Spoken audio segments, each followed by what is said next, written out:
The sponsor of my stream and podcast is DistroKid. If you want 10% off on your first subscription with DistroKid, release your music to the world on every major music platform. Make sure to go to my website, andrewvanzark.com, and click on the discount link under the tab of DistroKid.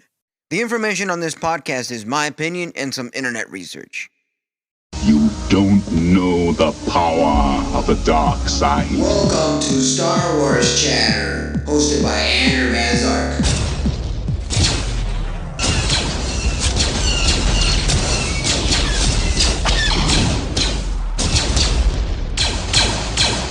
Now you're listening with power.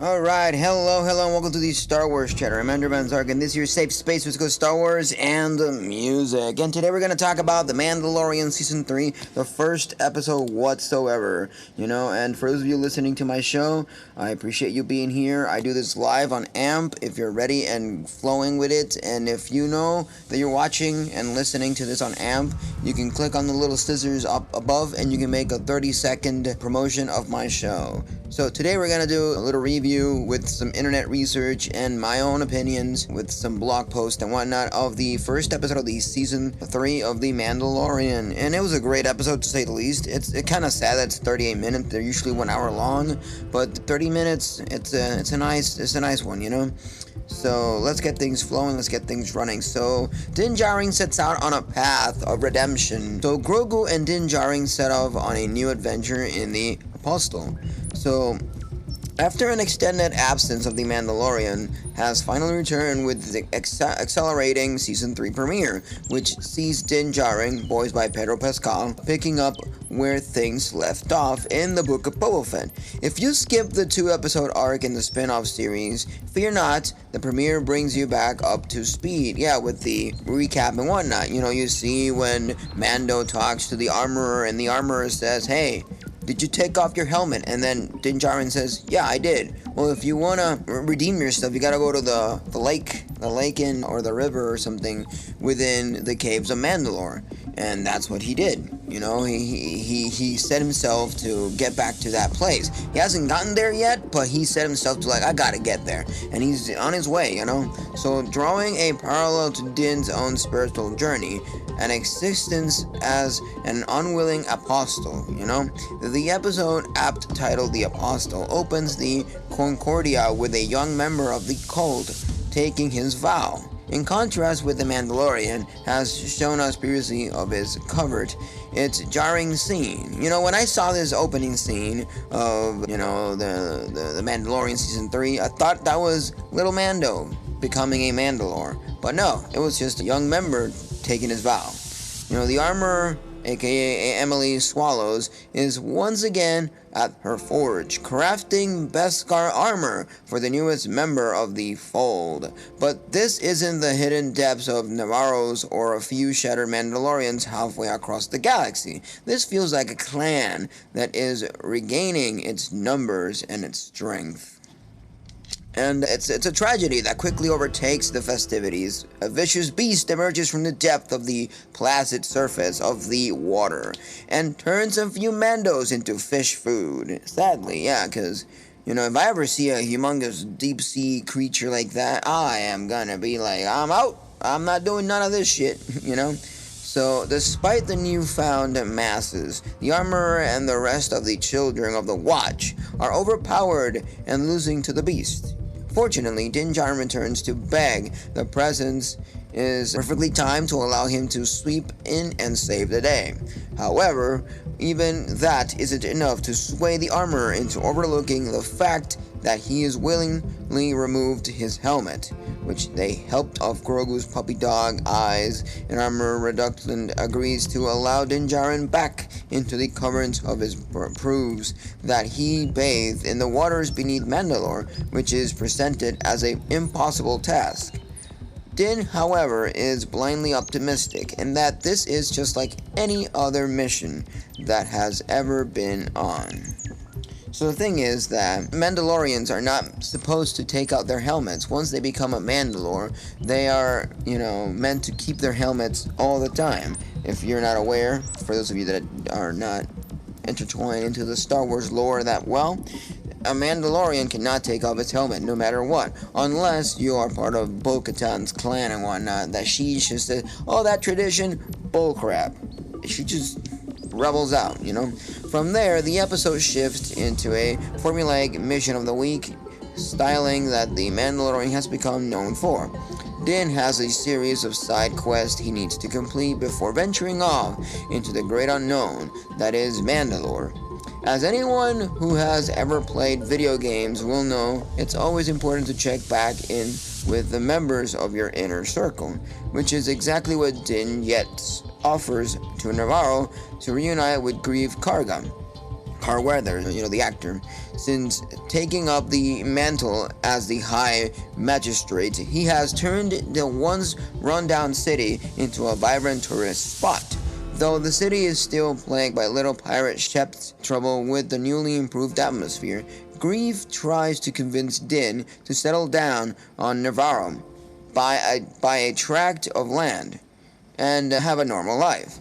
And Mando literally says, nah, that's not the Mandalorian way. That's not what I'm meant to be. I'm not meant to be a landlord and live a normal life. I'm meant to be doing my missions, my stuff, Be with Grogu around the galaxy, So Din reveals that he came to Navarro to see what he left of IG-11 in hopes he could use the droid in his mission on Mandalore. He tried to fix the IG-11, he tried to take it to the repairmen and the mechanics, and no one could find a way to fix IG-11. One, he's a really old, destroyed droid, and second, no memory chip, so it's not really your friend, he doesn't remember much. That's the thing, So unfortunately, after sacrificing himself in Season 1, there isn't much left of the droid, but even still, Din insists on trying to repair him all by himself. To dinosaur ends, eventually Grief convinces him to use a local shop run by adorable Ancelans, who also failed to revive the armorer's bounty hunter's droid,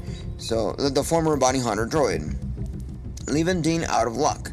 It's a light-hearted side quest that allows audiences to giggle at Grogu's childlike nonsense, and soak in how much Din has grown from being a droid-hating loner.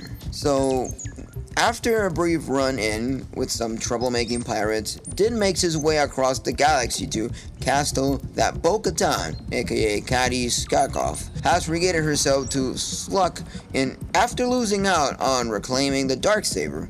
Unsurprisingly, she has little interest in holding court for Din or talking about his obsession with redeeming himself to the tune of the cultish myth certain Mandalorians subscribe to, because like I said, Katan does not think that all those traditions are worth it. She just does her own thing. She even walks around without her helmet, even though she has Mandalorian armor and she is technically a Mandalorian in a way, but doesn't subscribe to all those traditions. So it's clear that these two are going to have a lot of friction in Season 3, which makes for a great contrast to how helpful she has been during the previous quest. The Apostle is a fairly straightforward episode, to say the least, but an excellent premiere to get Star Wars fans back into the N1 Starfighter cockpit with Din Djarin and the galaxy's favorite pin-sized pipsqueak, aka Grogu. So following the footsteps of Andor, the return of the Mandalorian may prove difficult for some, but there are marked differences between the first two seasons and Season 3. Nearly every character that Din encounters has a name. Practical sets are paired with the volume to add more depth, and Din is finally communicating with Grogu in a more meaningful way. Still, the episode runs tragically short and leaves audiences wishing for just a few more minutes to sit with this world. I want to sit within it and enjoy it and embrace it, So The Mandalorian Season 3 premieres dives straight back into the action and awe of everyone's favorite wolf and cub, while setting the stages for a story that has the potential to unpack the layers of trauma and misconception that have created the titular character. In its junior season, Jon Favreau and Dave Filoni have finally hit their stride, and perhaps their secret lies with Rick Famuyiwa, who has joined them as an executive producer this season. Something is different this time around, and it presents a world of opportunities for The Mandalorian. One, of the most exciting aspects of Season 3 of The Mandalorian is that the fact that Brendan Wayne and Lateef Crowder have been on the series, which have long overdue considering both men bring the physicality to the role that audiences are falling in love with since Season 1. Pascal may bring the bedroom voice to the role, but Wayne and Crowder are swaggers and the bronze, There's a lot of things to enjoy from the acting and the way that all the characters are being presented within the season. So looking ahead on The Mandalorian Season 3, the Episode 2, we have some things we could talk about, So at the launch event of The Mandalorian Season 3, Disney also debuted the second episode, which ups the takes in entirely unexpected ways. Din journeys to Mandalore turn into a life or death scenario, which pushes Grogu to learn on everything that Din has been teaching him along the way. It delivers major thrills and a few chills, and some really impressive action sequences. It's the second episode that fully solidifies that this new season is turning point of the Mandalorian storytelling. The world may still feel small around Din, but it's growing by leaps and bounds. And this season has a lot of things to acquire ourselves, And to understand a little bit of the Mandalorians, because I know that all these traditions and all these stuff that we saw in Season 3, we probably are not that aware of if you're not a huge fan of Star Wars. But Season 3 of The Mandalorian is finally upon us. We already watched it, probably. We've enjoyed it, and we have done all the things we have to do. We probably watched it a few times, that episode, if you're the ones that, like to rewatch things quite often. But it brings a lot more Mandalorians than ever before seen in Star Wars. The one of the most emblematic and central people in the entire universe, with their own arcs in the animated series, the Clone Wars and Star Wars Rebels, which each of these situated in a different era of the saga's chronology. Now, Jon Favreau and Dave Filoni are starting to bring the whole Mandalorian saga to a close as their series goes further in the years after the fall of the Empire in Return of the Jedi. Yeah, The Mandalorian takes place after the original trilogy, if you're not aware. So nowadays, it's impossible to escape the Mandalorian's appeal, either from the Mandalorians or from the Skywalker saga. Even people who are not Star Wars fans at least know what they are looking like, or what they look like, having seen either Jango or Boba Fett, both played by Temuera Morrison, or they are one of the franchise's most iconic people, and it's no exaggeration to say they are one of the most popular and popular factions, formidable rivals to the Jedi, a problem for the Republic and later for the Empire. Just the Mandalorian isn't amazing as it is dangerous, and there are many reasons that justify their popularity, so let's see what really makes them so special. So, head on with me, and this is the way. So, the rise of the Mandalorian culture, it's mentioned in the current Star Wars canon, and was the Clone Wars, but their history goes way back, 10,000 years back. In fact, it is bloody and multifaceted. They hailed originally from the planet Mandalore, where they started as a tribe and rode the famed Mysosaurus, whose skull is one of their symbols. This tribe eventually grew into family clans and adopted a feudal structure with lords and vassals. Despite Mandalore being a big enough system to accommodate everyone, these clans continue at odds with each other. And due to the perpetual conflict, they developed incredible combat skills, to the point where even the most common Mandalorians tended to have great skills with blasters and other forms of combat. So, with the space travel, they are already largely available by them. Some of them even venture outside the home system, often following the paths of bounty hunters and mercenaries to put their abilities to good use. They also expanded a few nearby planets at first, like Noest and Concordadon, and kept their feudal and warring ways even further away from the Mandalore. They went even further into space afterwards, but were always a very good closed-off society. They kept their customs and their conflicts, mostly to themselves.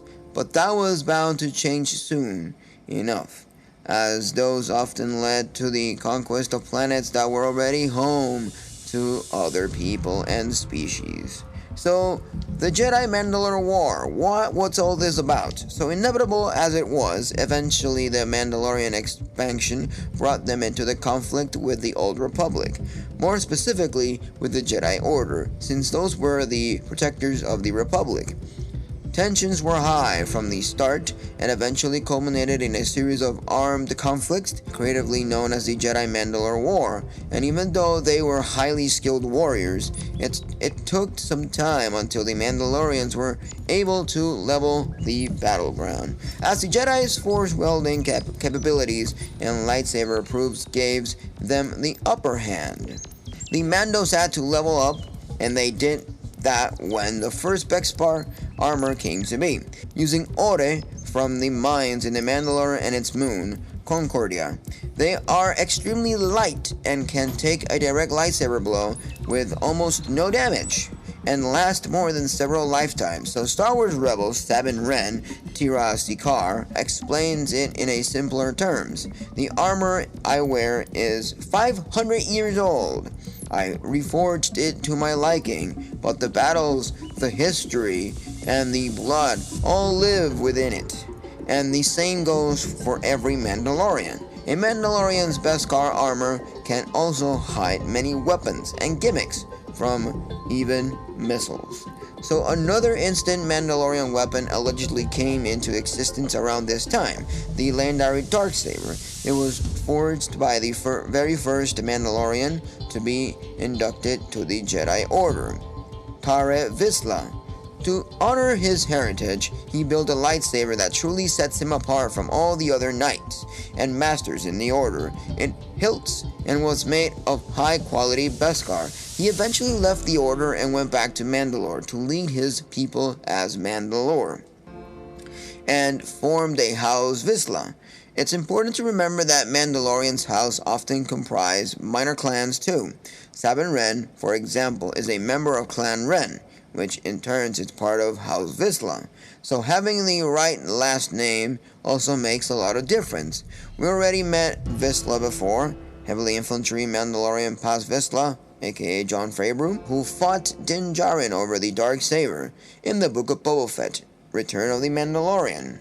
Tara Vizsla's story is now the stuff of legends and told a Mandalorian foundling as heroic tales.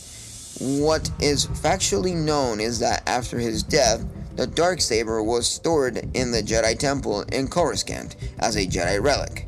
Around the time of the fall of the Old Republic, though, a group of Mandalorians infiltrated the temple and reclaimed it. The weapon became associated with leadership and brought to anyone who wielded it the status of Mandalore, the leader of the Mandalorian people. It was not supposed to be passed on by claimed in combat by killing or disarming the Mandalorian who wielded it. So, the end of the Jedi-Mandalore War was fought in Mandalore. The ensuing battle was enormous and resulted in a cataclysm that felt that the planet a barren wasteland. So the Jedi ultimately won the conflict and rendered the opponent's planets uninhabitable, which goes against most of their principles. The infighting among the Mandalorians also played a big part in their near destruction of their home, but it doesn't complete to the effects of the war. To continue surviving in Mandalore, people now had to create doomed superstructures that could sustain huge life support systems, the most famous one being the capital Sundari, a great feat of engineering to be sure, but one could have been avoided. So, what about the Mandalorians? The new Mandalorians, to be exact, After the defeat of the Mandalorian War, Jedi-Mandalorian War, clans kept fighting against each other to the point in which no one really knew why they were actually fighting. The Darksaber was also lost, and gradually even forgotten, becoming a legend itself. For over 1,000 years, morale was now among Mandalorians, but they kept bickering with one another still. A few years before the invasion of Naboo, as seen in The Phantom Menace, a new government rose in the Mandalore, the New Mandalorians, Those were a democratic group who came to power and tried to take their world and people towards a more peaceful era. Having concluded that war and conflict took too great a toll on Mandalore, it was difficult to consolidate power, and what ensued was the Mandalore Civil War, fought between them and insurgent clans who resisted their policies. During that time, Jedi Master Qui-Gon Jinn, Liam Neeson, the actor, and his Padawan Obi-Wan Kenobi, Ewan McGregor, were dispatched to Mandalore to protect Duchess Satine Kryze, the actress Anna Graves, the young leader of the new Mandalores. Kenobi and Kryze even had a brief relationship, They would set many events in the future of the planet.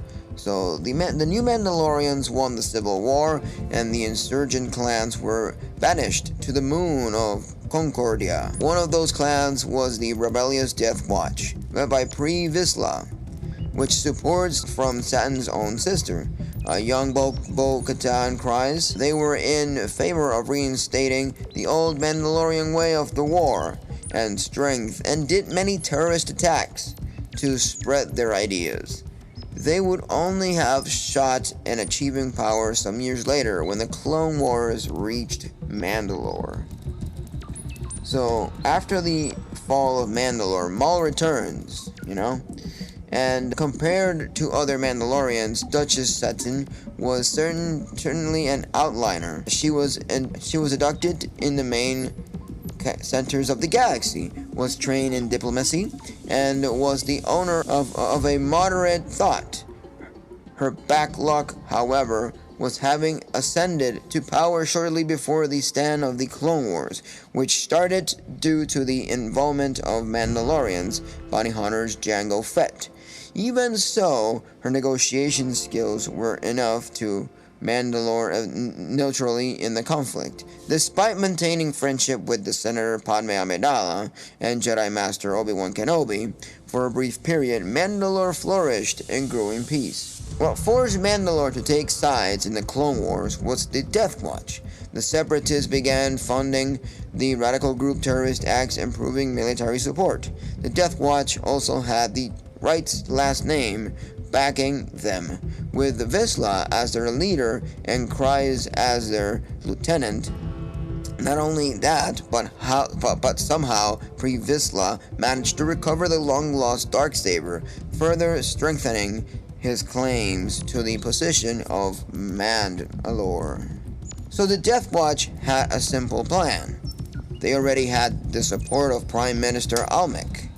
The new Mandalorian political regime was something like a parliamentary duchy, and would now try to remove the duchies and restore the old tribal and marital customs. During the period too, the Death Watch had, missions to liberate planet against separatist rule, in an attempt to recruit and coup new members to their ranks.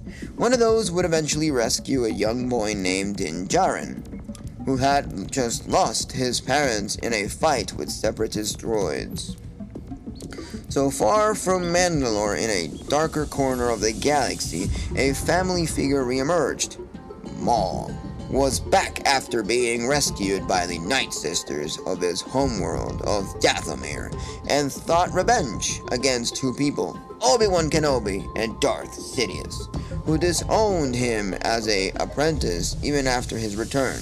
The conflict of Mandalore was then the perfect opportunity to act against both with just one blow, and now himself a leader of crime syndicate called Shadow Collective, along with his brother Savage Oprah, Clancy Brown, the former Sith Lord, made allies with the Death Watch and sparked the beginnings of a new armed conflict in Mandalore.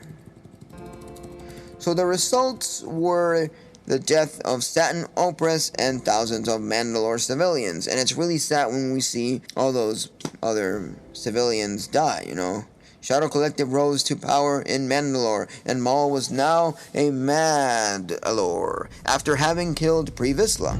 The peaceful and diplomatic ways of the new Mandalorians were now past. Once neutral, the system had now became one of the main battlegrounds of the Clone Wars, locked in power struggle with too many players.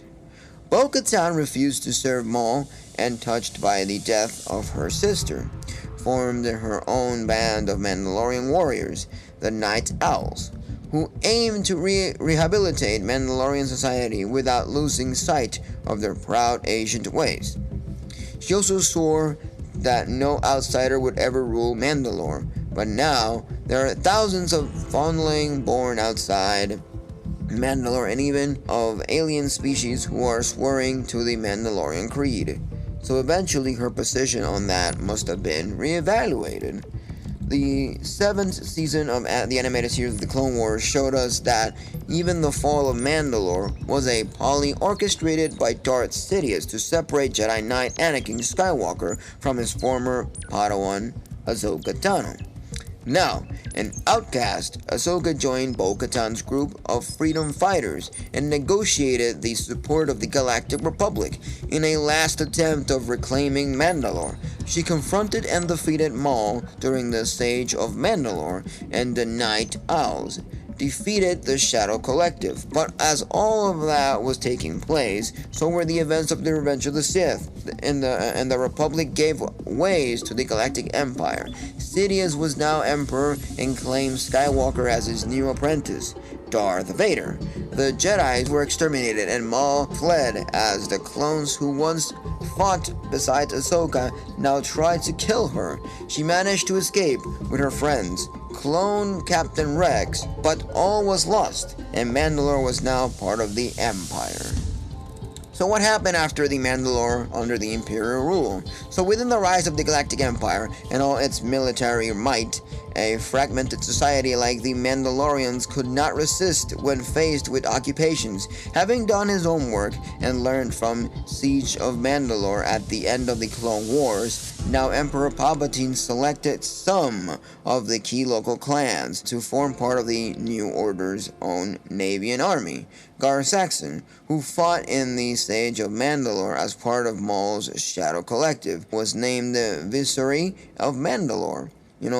Bearing imperial authority in the planet. Also, several warriors were trained to build a Mandalorian special division of super commandos. The Empire still managed to maintain control of the planet's Concord Dawn, with support from the militia of the Guerrilla, Ben Ro, and Cronest with support from Ren Clan. And that doesn't mean that the Mandalorians were happy with the Imperial rule.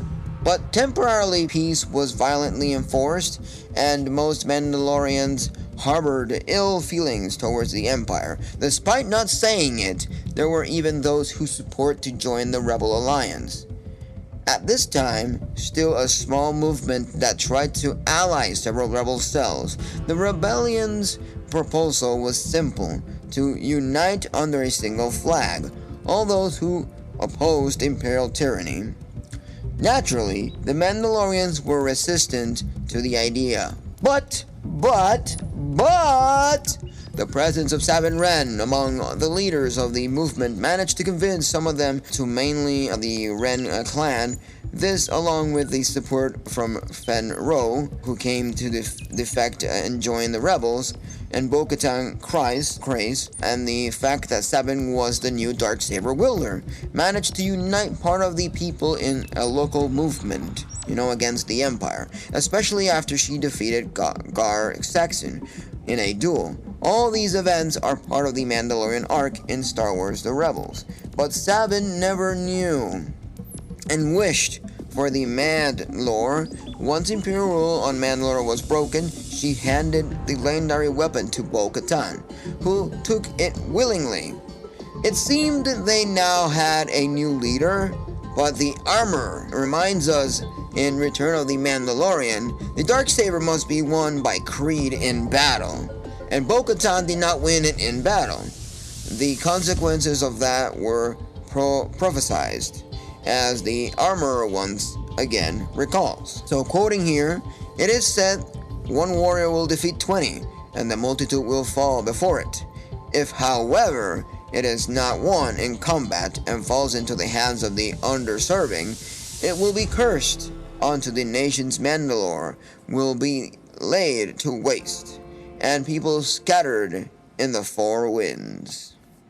And it so happens as such, years after Mandalore was freed, the Empire came back in far greater numbers, led by the ruthless Moff Gideon.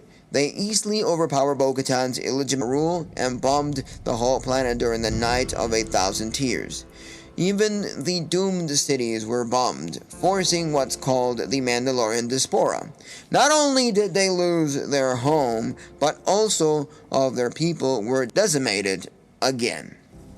And their ways were formally outlawed. To survive, they hid in small covers, like the one led by the armor on the volcanic planet of Navarro. Some turned to bounty hunters, while others opted to lie low. But it was clear that Mandalorian culture and creed was now at risk of extinction, so they needed to reinvent themselves. So Mandalorians, after all the fall of the Empire back in the Clone Wars, the Death Watch had a pivotal role in perpetuating Mandalorian creed in the future. They just didn't realize at the time the group suffered a schism as a part of them, led by Gar Saxon, accepted by Maul as Mandalore for having the Darksaber and joined the Shadow Collective, while another, led by Bo-Katan, vowed never to accept an outsider as their leader, forming the Night Owls. Still, years after the second fall of the Mandalore, the Watch costumes were still being practiced. The Armorer's covert on Navarro was an example of what became known as the Children of the Watch, since they still led. Years before, Mandalorians were mostly those who were born on a Mandalorian planet to a Mandalorian family, but the Watch had already begun their practice of adopting and raising outsiders into their creed, calling these young Mandalorians fondlings. After narrowing and escaping a genocide, Mandalorians were still at a risk of disappearing, so fondlings, even those of alien species, were now the future of Mandalore. In the year 9 ABY, after the Battle of Jabin, seen in The New Hope, Din Djarin was a Mandalorian in the Armorer's covert on Navarro. He was not born a Mandalorian, he had not proven himself in battle yet, but he had also never removed his helmet, so, as far as creed goes, he was a child of the Watch, and a Mandalorian. He is the tale of following the Mandalorian, as he wanders the galaxy working as a bounty hunter with his own fondling, Force-sensitive and Jedi-trained child Grogu. His journey makes him cross paths many times, and important figures in the galactic and Mandalorian history, like Ahsoka Tano, Bo-Katan Kryze, Moff Gideon, and even Luke Skywalker himself. And now he owns the Darksaber after defeating Gideon in battle to rescue Grogu. So, for once, and now, he's the one with the target on his back. And now you have a little bit of overview of the Children of the Watch, the Mandalorian culture, and everything that Bo-Katan strives away from, you know? And I hope you've all enjoyed it. I hope you have had a great time and you've understood a little bit of the Mandalorians now. And you can continue watching Season 3 as it unfolds on Disney+.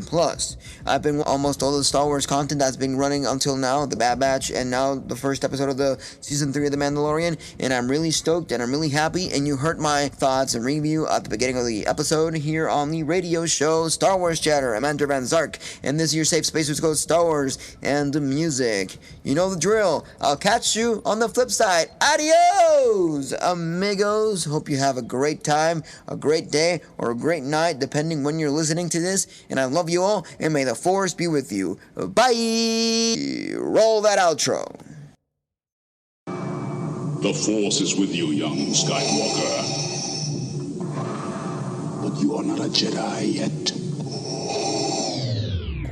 This was Star Wars Chatter, your safe space which goes Star Wars, music, video games, and other geeky topics. Listen on AMP, the Amazon Radio app, and get yourself started by listening to my music on every major music platform under Andrew Van Zark. But if you want to have more information, go to my website, www.andrewvanzart.com, where you can find all my social medias, music, and everything else all in one page. Trust in the Force, no lights beating, and buckle up. Now, you're listening with power. Power to the music, and may the Force be with you.